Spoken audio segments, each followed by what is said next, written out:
오늘 말씀이 구원받은 나는 어떻게 변했는가입니다. 그래서 우리가 구원관이라고 말할 수 있는데, 구원받은 나는 어떻게 변했는가.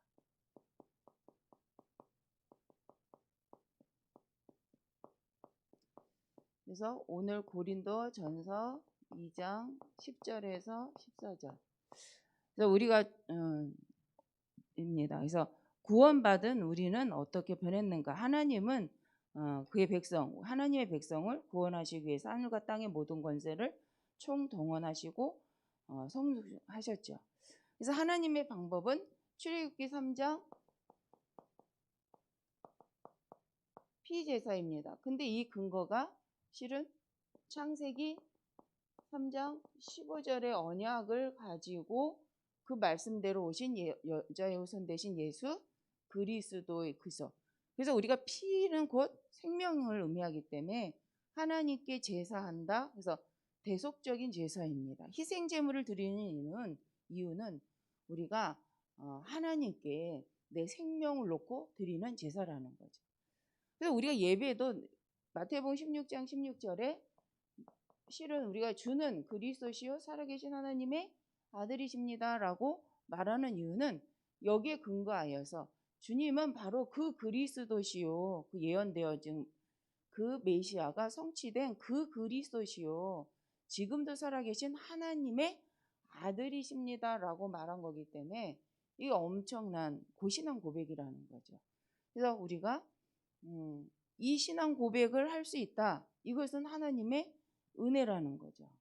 그래서 이 언약 속에서 피 언약을 가지고 곧 예수 그리스도의 생명을 살리는 언약을 가지고 우리는 예배를 드립니다. 그런데 이 오늘도 말씀을 읽은 것처럼 영적인 것은 영적으로 분별한다. 그래서 하나님의 성령이 아니시면 하나님의 것을 깨달을 수가 없다는 거죠. 그러면 구원이란 무엇이냐는 거죠. 구원이란 무엇이냐? 근데 사람들은 구원과 뭘 잘못 생각하냐? 복음과 종교와 구원에 받은 자의 삶을 잘 이해하지 못한다는 거죠. 그래서 종교는 뭐냐? 종교는 우리 요한복음 봤던 것처럼 3장 1절에서 10절에 보니까 니고데모가 있죠. 니고데모가 예수님께 와서 어떻게 하면 거듭납니까? 라고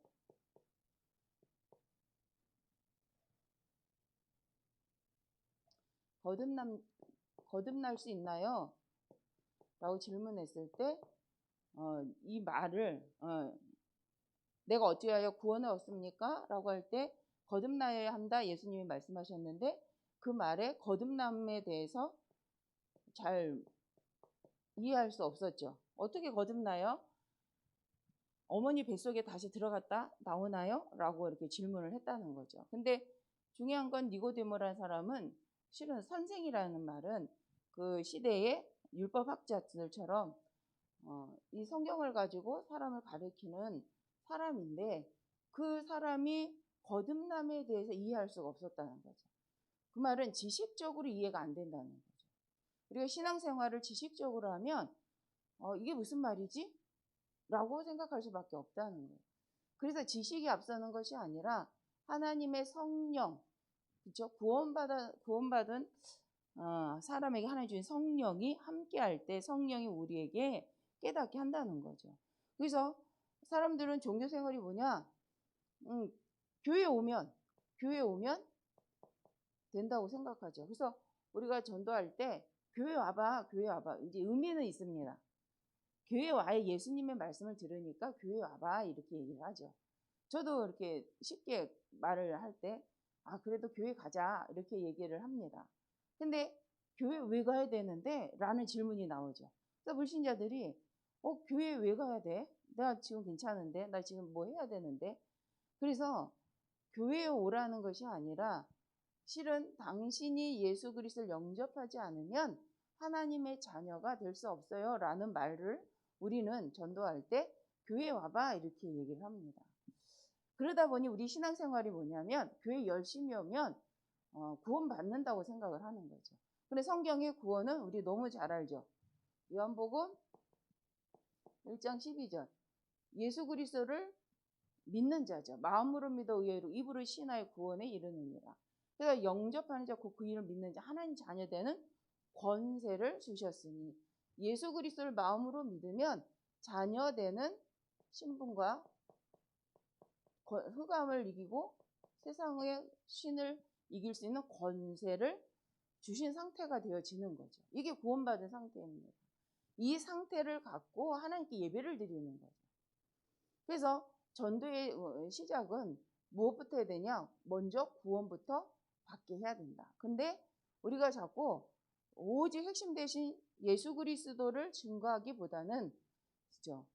이게 종교 비슷한 말을 해야 알아들으니까 이제 종교적인 말을 합니다. 그래서 교회 오면 되는 것으로 생각하지만 마태복음 12장 43절에서 45절에 보니까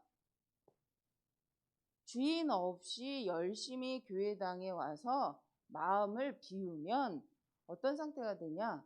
빈집, 곧 사단에 장악하기에 더 좋은 상태가 되어진다는 거죠. 그래서 우리가 무조건 비우는 것이 아니라는 거죠. 무조건 착해야 된다는 게 아니고 무조건 선하게 살아야 되는 게 아니라는 거예요. 그러면 누구한테 장악이 되냐? 영적인 존재에게 우리가 당할 수밖에 없지요. 그래서 우리가 구원이란 뭐냐? 착하게 사는 게 아니라는 거예요. 열심히 사는 것이 아니라는 거예요. 그래서 구원받는 거는 종교생활이나 교회 다닌다고 되는 것이 아니고 열심히 한다고 되는 것도 아니고 신념적으로 우리 신앙생활 성경을 신념적으로 믿으십니까? 철학적으로 성경을 읽으십니까? 그 영문학 하는 사람은 성경을 꼭 본다 그래요. 왜냐하면 성경만큼 그 언어적인 그 아름다운 미가 아직까지 뛰어난 작품이 없대요. 특히 시편. 그래서 영문 학자들, 문학을 하는 사람들은 꼭 시편을 읽는다고 합니다. 그들이 읽는 시편은 어떤 의미로 다가올까요? 그들이 진짜로 그 시편에 담겨 있는 그 아름다움을 알 수 있을까요? 근데 이제 그들은 글자적으로, 언어적으로 보여지는 부분들을 보겠죠. 근데 그것을 읽고도 그들이 왜 구원을 받지 못하는가입니다. 실은 그래서 하나님의 말씀을 신념적으로 봐서 구원을 받냐? 아니라는 거죠. 그래서 경전을 애우듯이 성경을 본다고 하여서 우리가 구원을 받겠는가? 아니라는 거죠. 예수 그리스도께서는 고난당하는 종교인을 향하여서 마태복음 11장 이렇게 말씀하십니다.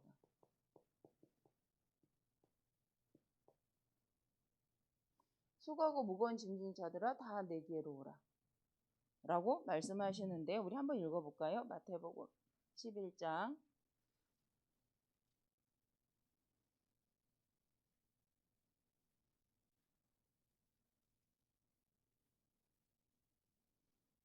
마태복음 11장 28절, 29절, 30절. 수고하고 무거운 짐진 자들아 다 내게로 오라 내가 너희를 쉬게 하리라. 근데 29절입니다. 나는 마음이 온유하고 겸손하니 나의 멍에를 메고 내게 배우라. 그리하면 너희 마음에 뭘 얻는다고요? 분명히 하나님이 예수님 말씀하시기를 수고하고 무거운 짐진 다 내게로 오라고 하십니다. 내가 쉬게 한다. 그런데 중요한 것은 나는 마음이 온유하고 겸손하니까 너는 예수님의 멍에 나의 멍에를 메고 내게 배우래요. 너의 멍에를 메고 와서 배우라는 게 아니라 예수님의 멍에를 메고 예수님께 배우라는 거예요. 그러면 너희 마음이 쉼을 얻으리라. 이는 내 멍에는 쉽고 내 짐은 가벼움이라 하시니라. 그래서 예수님의 멍에가 뭡니까? 십자가입니다. 그러면 우리가 십자가를 져야 되나요? 아니죠. 십자가에서 우리의 모든 죄를 말씀대로 끝내신 그 언약, 예수 그리스도의 언약. 그래서 우리에게 주신 멍에가 있습니다. 마태복음 28장에 너희는 온 천하 만민에 이 복음을 전거하라는 거죠. 그러면 그것을 위하여서 그 멍에를 메고 하나님이 원하시는 예수 그리스도의 십자가 모든 문제를 끝냈다라는 너희를 죄의 문제를 다 해방했다는 사실을 네가 알고 그것을 뭐 하라는 거예요? 전파하라. 그러면 너희 마음에 힘을 얻는다. 더 직설적으로 말한다면 진짜로 하나님이 예수 그리스도를 통해서 너희를 구원한 언약의 말씀, 성취된 언약을 전하라는 거예요. 그 전도하라는 거죠. 전하라는 거죠. 그러면 너희의 마음이 힘을 얻어. 어떻게 보면 배우고 멍에를 매라는 거죠. 그러면 너희가 힘을 얻는다. 그러니까 구원의 삶이 뭐냐는 거예요.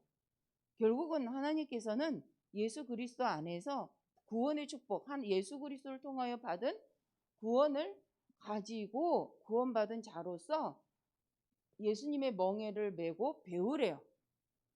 그럼 우리 이제 남을 생은 뭐 하는 삶입니까? 구원받은 자의 삶은 예수님의 멍에를 메고 배우는 삶입니다. 그래서 그 배우고 그 짐을 질 때에 어떤 일을 하느냐? 우리 마음에 쉼을 얻고요. 하나님 원하시는 이제 복음 운동이 일어나게 되어지죠. 우리 구원받은 자의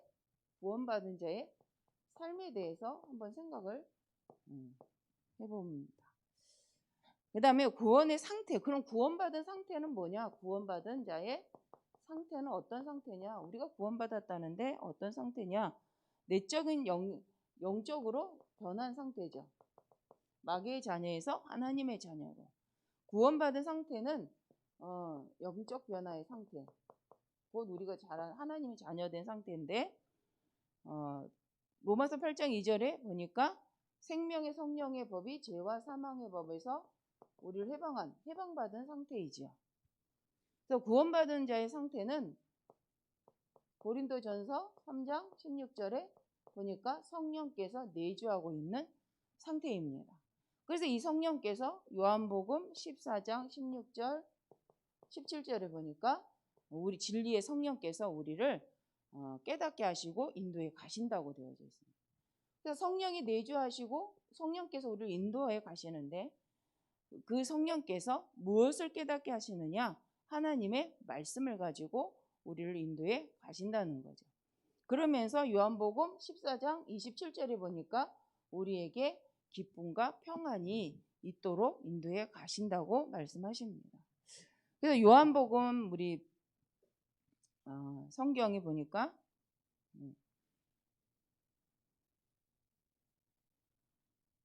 요한 1서 2장 20절이거든요. 20절에서 한번 27절을 읽어보겠습니다. 요한 1서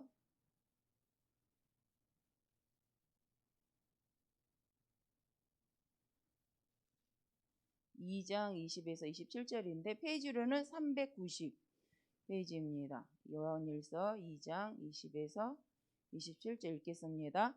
너희는 거룩하신 자에게 기름 부음을 받고 모든 것을 아느니라. 내가 너희에게 쓰는 것은 너희가 진리를 알지 못하기 때문이 아니라 알기 때문이요 또 모든 거짓은 진리에서 나지 않기 때문이라.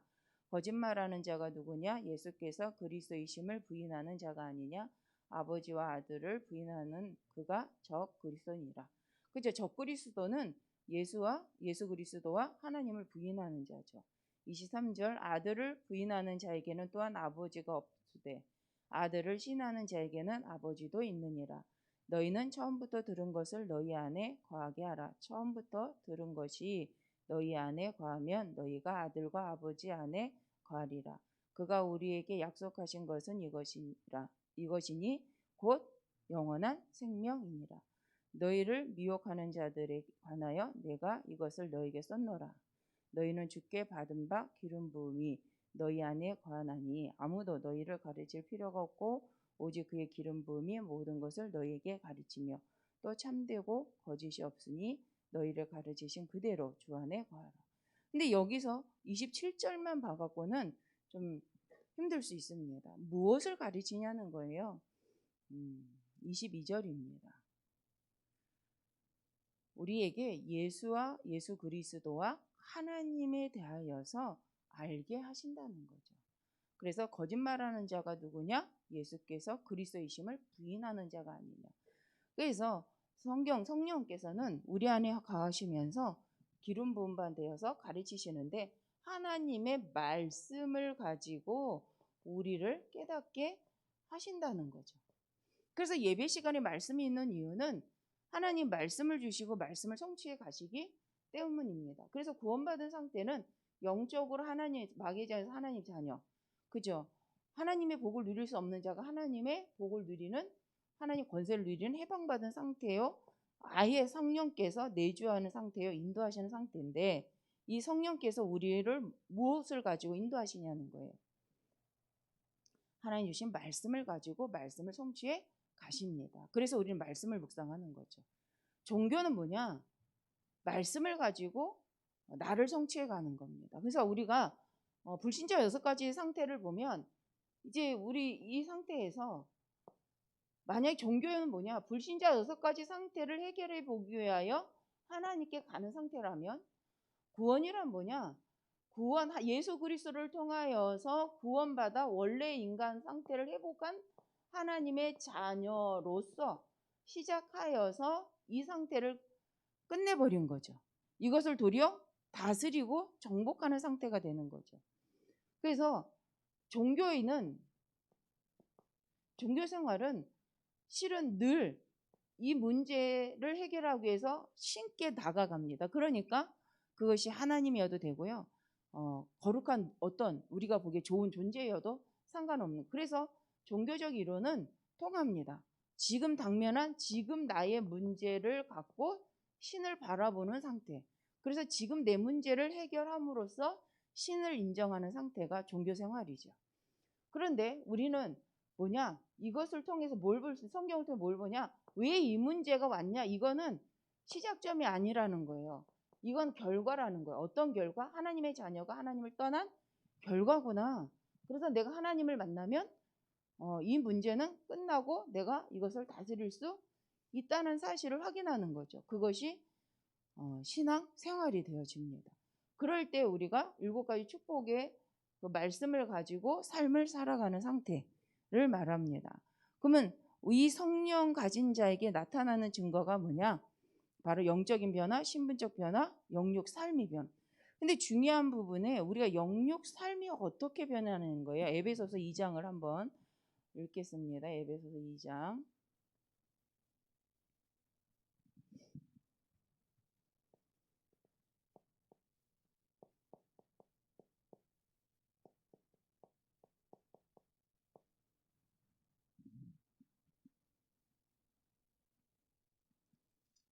에베소서 2장입니다. 네, 2장 2절을 한번 볼까요? 실은 1절부터 3절까지 보겠습니다. 그는 허물과 죄로 죽었던 너희를 살리셨도다. 그때 너희는 그 가운데서 행하여 이 세상 풍조를 따르고 공중의 권세 잡은 자를 따랐으니 곧 지금 불순종의 아들들 가운데 역사하는 영이라. 전에는 우리도 다 그 가운데서 우리 육체의 욕심을 따라 지내며 육체와 마음에 원하는 것을 하여 다른 이들과 같이 본질상 진노의 자녀이었더니. 그래서 우리가 영적 변화. 그래서 내가 어디에 속해 있는가?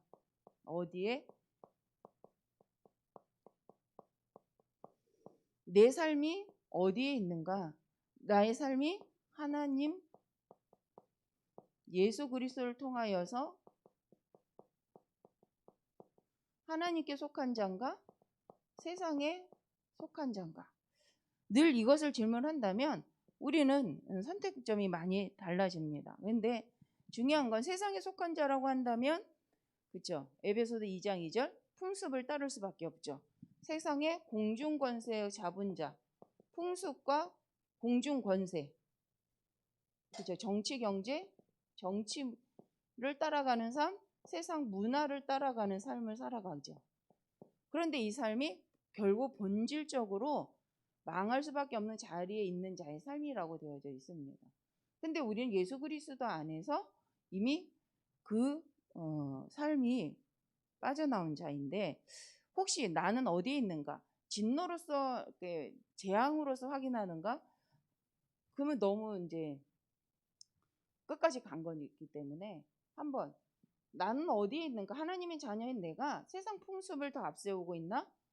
세상의 정치, 세상의 여론에 내가 더 많이 생각을 가지고 있나? 나의 관심이 세상의 문화에 더 많이 있나? 알 필요는 있습니다. 왜? 시대의 흐름을 알아야 이 예수 그리스도의 복음을 어떻게 증거할지가 나오지요. 세상이 무엇에 관심이 있는지를 알아야 우리가 오직 예수가 아니면 안 되는 이유를 정확하게 전달할 수가 있습니다. 그런데 여기서의 말은 그 말이 아니라 진짜 나의 기준을 어디에 두고 있는가? 우리는 사단에게 기준을 두고 있지는 않습니다. 우리의 삶을 우상 숭배의 삶으로 살아가고자 하지는 않습니다. 그런데 한번 생각해 볼 필요는 있다는 거죠. 내가 삶을 살 때에 풍습과 세상의 정치와 경제, 문화에 더 많은 시간을 들인다면 한번 생각해 보아야 되는 거죠. 참고는 할 때 진짜 내가 이곳에 하나님 원하시는 생명의 이 복음을 증거하기 위하여서 보고 있는 도구로 보고 있는지 아니면 기준으로 보고 있는지. 그래서 우리의 영육의 삶은 변했습니다. 하나님의 자녀요, 죄의 종이 아니라 거룩한 하나님의 종이죠. 우리는 하나님 우리 삶 속에서 인도하는 자입니다. 갈라디아 5장 18절을 볼까요? 갈라디아 5장 18절에 보니까 뭐라 하시냐면 너희가 만일 성령 인도하시는 바가 되면 율법 아래 있지 아니하리라. 육체의 일은 분명하니 곧 하면서 우리 주일 강단 결론의 말씀이었죠. 음행과 그죠? 원수 맺는 것이라고 분쟁, 시기, 분냄, 당짓는 것이라고 합니다. 그리고 투기하고 술 취하고 방탕하고 이것이 바로 육에 속한 자라고 합니다. 근데 여기 성경에 21절인가 경계하라. 이것들을 경계하는 일을 이런 일을 하는 자들은 하나님의 나라를 유업으로 받지 못한다. 그러면 유업으로 받는 자가 누구냐? 결론적으로 16절입니다. 22절이죠. 갈라디아 5장 22절. 22절 어떤 사람이 하나님의 나라를 유업으로 받는가 보니까 오직 성령의 열매는 사랑과 희락과 화평과 오래 참음과 자비와 양성과 충성과 온유와 절제니 이 같은 것을 금지할 법이 없느니라.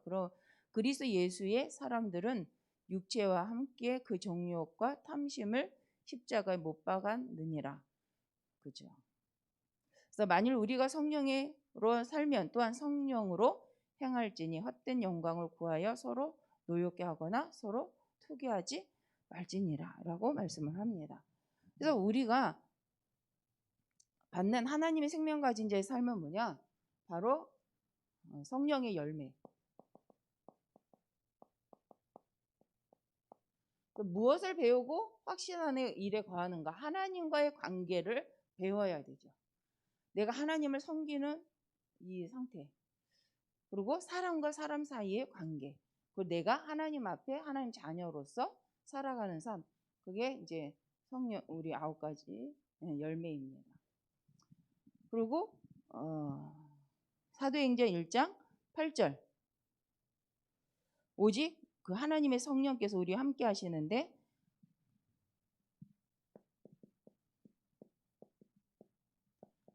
이 성령으로 말미암아 하나님께서 로마서 8장 우리가 잘 아는 모든 것을 그래서 이제 그리스도 안에서 합력과 선을 이루어가게 합니다.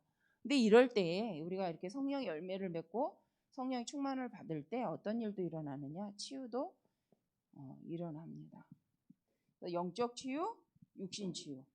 그래서 우리가 먹을 거 먹고 또 치료받을 거 치료받아야 되죠. 약을 먹기도 해야 됩니다. 하지만 내 영적인 상태가 힘을 얻을수록 내가 있어야 될 자리에 있을수록 영육 간의 치유가 일어난다는 것을 말씀을 통해 볼 수 있습니다. 그래서 이번 주간에 모든 거 하나님 함께 하시는데 우리가 하나님의 것을 배우는 자. 그래서 성령의 열매를 통하여 하나님과의 관계, 또 사람과의 관계, 그리고 나 자신이 하나님의 사람으로서 어떤 성품을 가지고 있어야 되는지 갈라디아 5장 22절을 가지고 한번 이렇게 묵상해 보시는 또 시간이 되었으면 좋겠습니다. 기도합니다. 감사합니다, 하나님.